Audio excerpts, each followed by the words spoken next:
Será que é possível investir em fundos imobiliários com pouco dinheiro? E como é que você diversifica a sua carteira? Eu vou responder essa e mais algumas dúvidas aqui nesse vídeo, então fica até o final para você não perder.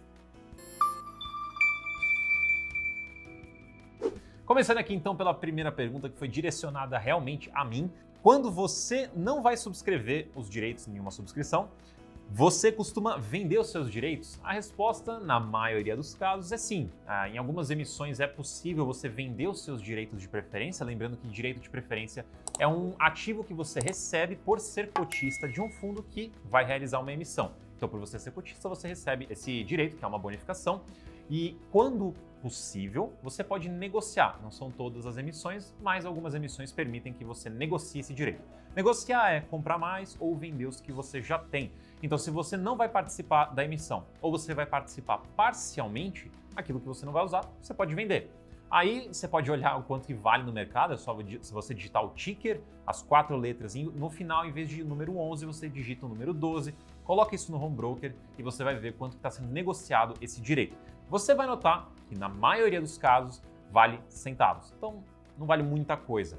Então, por que eu disse no começo da pergunta que geralmente eu vendo quando eu não vou exercer? Porque se for uma coisa tão pequenininha, sabe, que não vai mudar absolutamente nada na minha vida, não vai fazer diferença nenhuma, é muito pouco dinheiro que vai sair disso, eu acho que talvez nem vale eu vender para eu ter o trabalho depois de ter que contar DARF, porque direito de preferência você tem que recolher DARF, tem que recolher 15% de imposto quando você vende.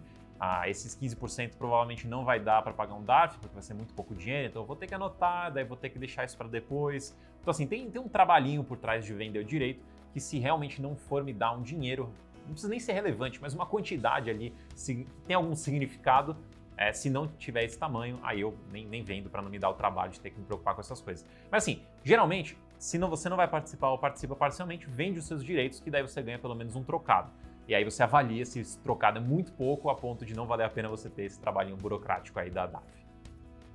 E a segunda pergunta é como que eu analiso fundos alavancados? Poderia ficar aqui umas 3 horas falando sobre isso ou até mais, porque a alavancagem é um tema complexo, mas também em alguns casos ele é mais detalhado do que complexo de fato. Então assim, pode até ter seus lados mais simples de entender, mas ainda como é muito detalhe, isso acaba dificultando um pouco para as pessoas entenderem.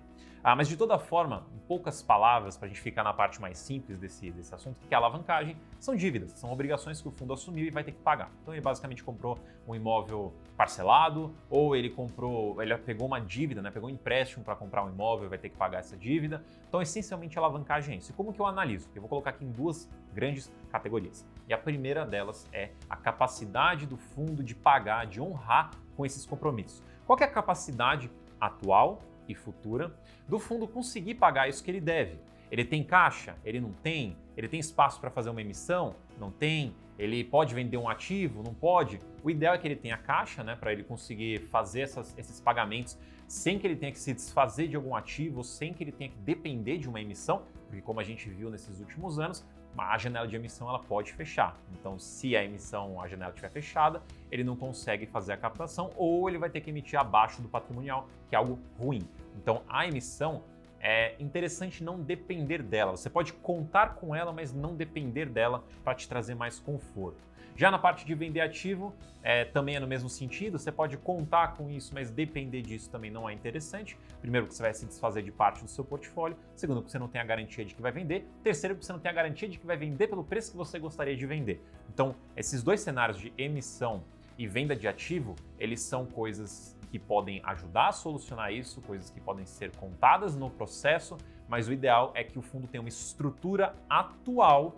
de caixa, de fluxo de receita, que ele consiga pagar essas obrigações. Então a capacidade é um dos pontos mais importantes que você precisa se atentar quando for analisar uma alavancagem. Isso tem um ponto também. Muita gente pergunta, mas quanto de alavancagem que um fundo pode ter? É 10%? É 20%? É 30%? É 40%? É 50%? Quanto que eu posso tolerar? Depende. Porque se o fundo tem uma ótima capacidade de pagar a alavancagem dele, então não tem tanto problema ele ter uma porcentagem mais alta, um índice de alavancagem mais alto, porque ele tem a capacidade de pagar.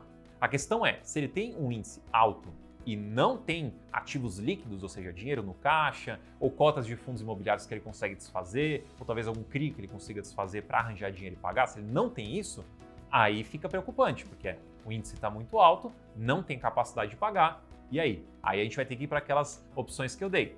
Tentar fazer uma emissão. Não dá para fazer uma emissão? Vamos tentar vender imóvel. E vamos atrás de ver como é que a gente soluciona esse problema. Então, esse ponto da capacidade é super, super, super importante. Esse é um ponto.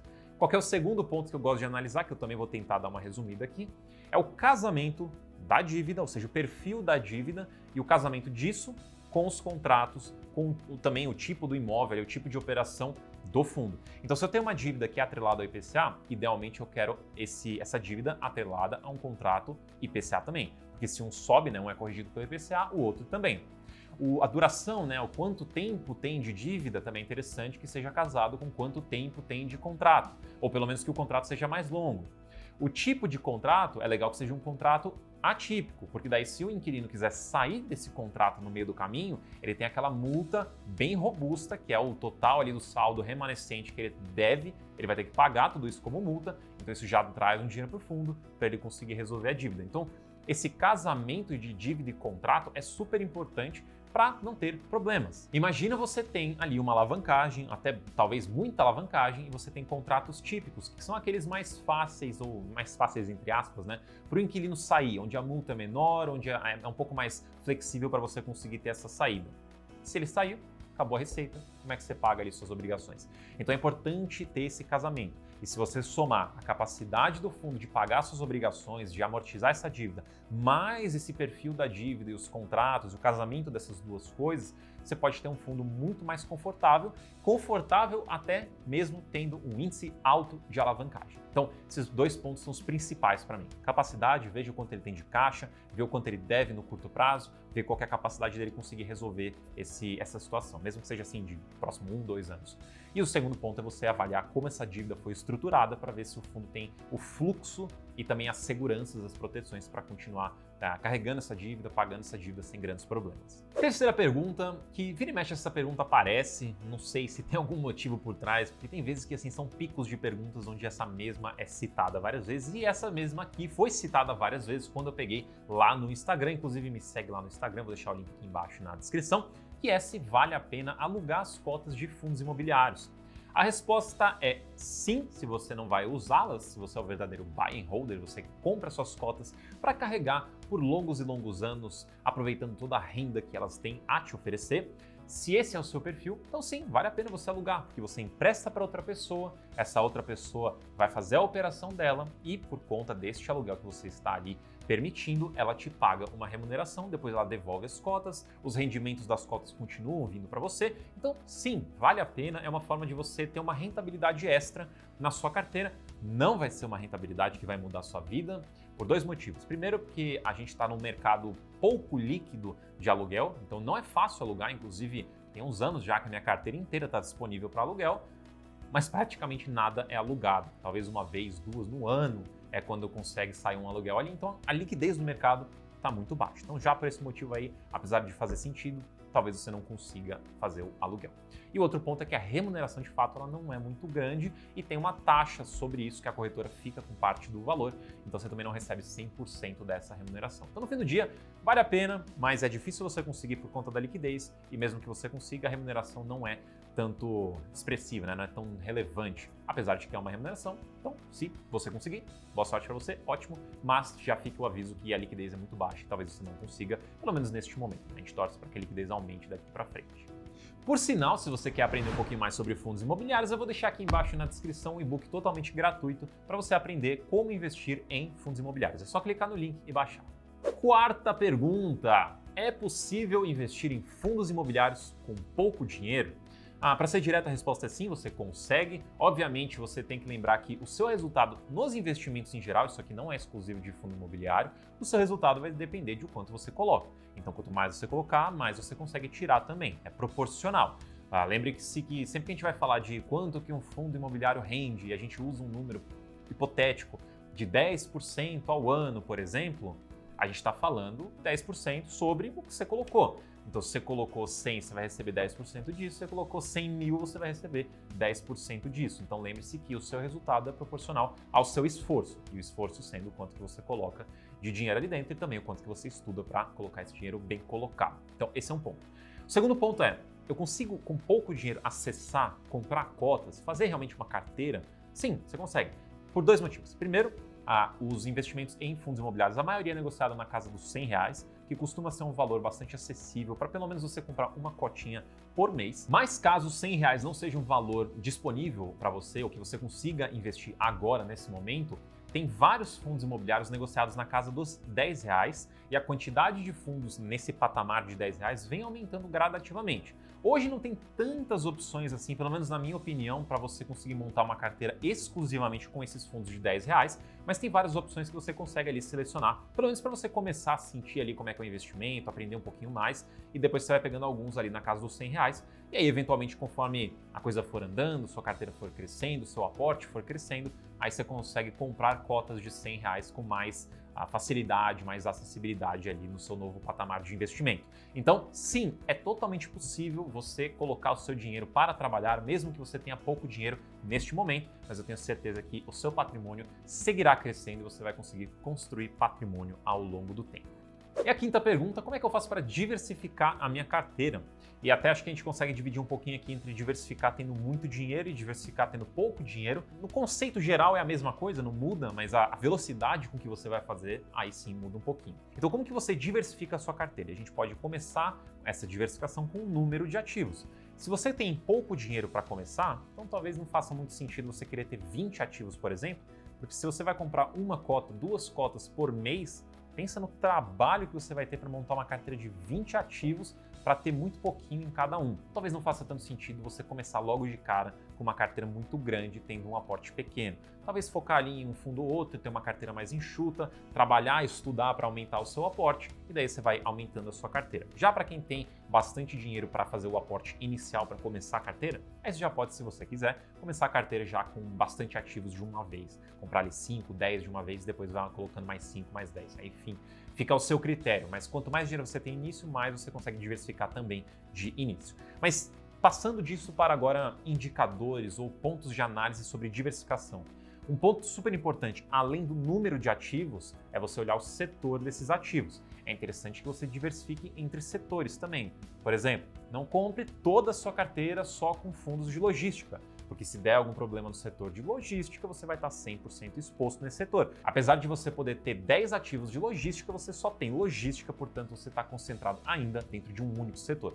Então tenha alguns ativos dentro do setor, mas tenha outros setores também. E você pode aplicar essa diversificação para outros pontos também. Gestora, diversifique gestora também, pelo mesmo motivo. Se você tiver apenas uma gestora, der algum problema com aquela equipe, por exemplo, você tem outras gestoras na carteira para compensar ali, para balancear a sua carteira. Geografia, também é interessante você diversificar, só que aí tem alguns setores que de fato é melhor você concentrar. Por exemplo, o setor de lajes é mais interessante que seja em São Paulo. São Paulo é um mercado bem mais aquecido, portanto, nesse sentido, não tem problema você concentrar. Mas em outros setores pode fazer sentido você buscar outras geografias, outros estados, outras cidades podem ter ativos interessantes também. O perfil de risco, ativos mais arriscados, menos arriscados, você pode fazer um mix desses perfis. Você também pode fazer a diversificação de estratégia. Então, por exemplo, eu usei aqui a questão dos fundos de logística. Então, você pode ter 2 fundos de logística. Mas se um fundo tem um tipo de estratégia, o outro fundo tem outro tipo de estratégia, então você também está diversificando dentro desse setor de logística. E a gente pode falar também de diversificar o tipo de contrato. Existem contratos típicos, existem contratos atípicos, não existe melhor, não existe pior, são diferentes e dinâmicas diferentes. Alguns podem ser mais interessantes em determinados momentos, em determinados tipos de operações, o outro pode ser melhor em outras operações, outros momentos. Então, fazer um mix disso talvez possa ser interessante também. Um outro tipo de diversificação também é um indexador da sua carteira, mas quando a gente fala de fundos de papel. Os CRIs podem ser indexados ao IPCA e ao CDI principalmente, mas pode ser o IGPM ou outro indexador também, pode ser até pré-fixado. Então existe uma variedade de modalidades ali de indexação dos CRIs. Como o CDI e IPCA costumam ser os maiores, então ter uma diversificação ali, uma divisão entre CDI e IPCA na sua carteira pode ser interessante. Os outros já ficam um pouquinho mais difícil de você diversificar. No passado era mais fácil você ter IGPM caso você quisesse isso, hoje é um pouco mais difícil, mas só para você ter uma ideia que é possível você diversificar também em indexadores nos seus fundos de papel. E se você quiser entender um pouco mais sobre como tudo isso funciona, eu te convido para participar do FII Experience, que vai acontecer aqui em São Paulo, dia 21 de setembro, presencialmente, onde o professor Baroni vai estar lá, gestores estarão lá e você ainda pode garantir o seu ingresso. Basta clicar aqui no link da descrição para você não ficar de fora. E se você curtiu o vídeo, deixa o seu like, se inscreve no canal, ativa o sininho e a gente se vê no próximo vídeo.